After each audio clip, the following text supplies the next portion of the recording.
పళ్ళు తిని గింజలనిచ్చిన వారి మీదనే ఉమ్మడం అని విశ్వాసఘాతకుల విషయంలో అంటారు. ఇప్పుడు బంగ్లాదేశ్ విషయంలో అదే అనుకోవాలి అంటున్నారు.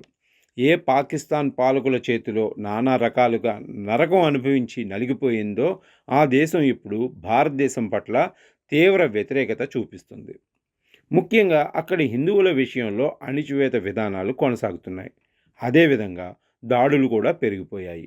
భారతదేశాన్ని ఏదో చేయాలని అటు చైనాతో, ఇటు పాకిస్తాన్తో చేతులు కలిపేందుకు కూడా బంగ్లాదేశ్ నేతలు తహతలాడుతున్నారు. బంగ్లాదేశ్ ఏర్పాటు కావటానికి భారత సైనికులు వందలలో బలి అయ్యారు, వారు రక్తం చిందించారు అని ఎందరికి తెలుసు అన్నదే ఇక్కడ ప్రశ్న. బంగ్లాదేశ్ ఏర్పాటు కోసం 435 మంది భారతీయ సైనికులు, అధికారులు అమరులయ్యారు అన్నది చరిత్ర చెబుతున్న వాస్తవం. ఇక భారతదేశం తరపున యుద్ధంలో పాల్గొన్న 36 కంటే ఎక్కువ హంటర్ అలాగే జాగ్వార్ మిగ్ విమానాలు గల్లంతయ్యాయని నివేదికలు కూడా చెప్తున్నాయి. అలాగే డయ్యూ తీరంలో అతిపెద్ద విషాదం ఆనాడు చోటు చేసుకుంది. పాకిస్తాన్ నావికాదళం ఐఎన్ఎస్ కుఖ్రీపై టర్బోడోలతో దాడి చేసి దానిని నాశనం చేసింది.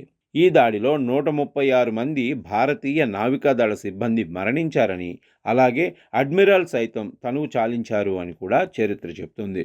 దీనిని ప్రపంచ చరిత్రలో అది అత్యంత ఘోరమైన నావికాదళ దాడులలో ఒకటిగా చెప్పుకుంటారు. ఇక మరో 56 మంది భారతీయ అధికారులు, సైనికులు పాకిస్తాన్ జైళ్లలో ఆ సమయంలో ఖైదు చేయబడ్డారని కూడా చెబుతారు.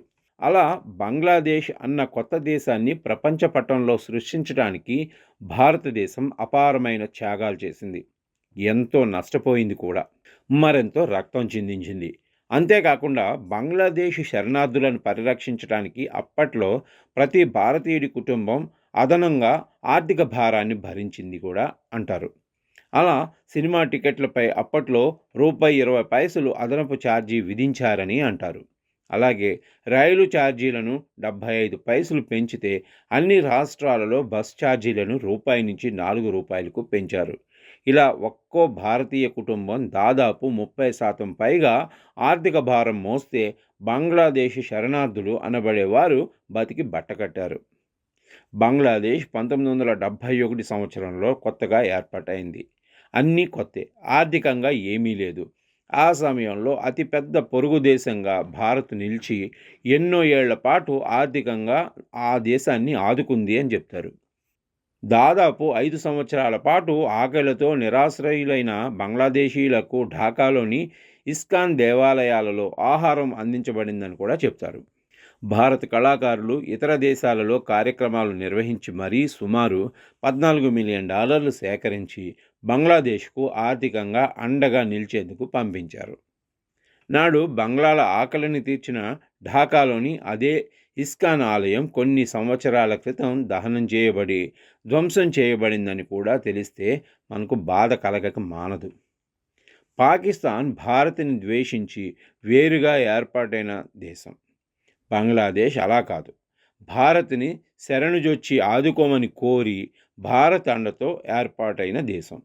భారత్ వల్ల పుట్టి భారత్ అండతో పెరిగి ఈరోజు భారత్ కడుపు మీదనే తన్నే విధంగా బంగ్లాదేశ్ వ్యవహరిస్తుంది అని అంతా ఆవేదన వ్యక్తం చేస్తున్నారు. పాకిస్తాన్కి హిందూ వ్యతిరేకత ఊపిరి. ఈ రోజున బంగ్లాదేశ్ కూడా పాకిస్తాన్కి డూప్లికేట్గా మారిపోయి హిందువుల మీద దాడితోనే తన మనుగడ సాగించే స్థితికి వచ్చింది అని చెప్తున్నారు. పాకిస్తాన్తో కలిసి బంగ్లాదేశ్ భారత్ మీద తన ద్వేషాన్ని చూపించటం అన్నది చూస్తే బహుశా ప్రపంచంలో ఈ తరహా వెన్నుపోటు ఎక్కడైనా ఉంటుందా అన్నదే జాతీయవాదులు అంతా చర్చించుకునే విషయంగా మారిపోయింది.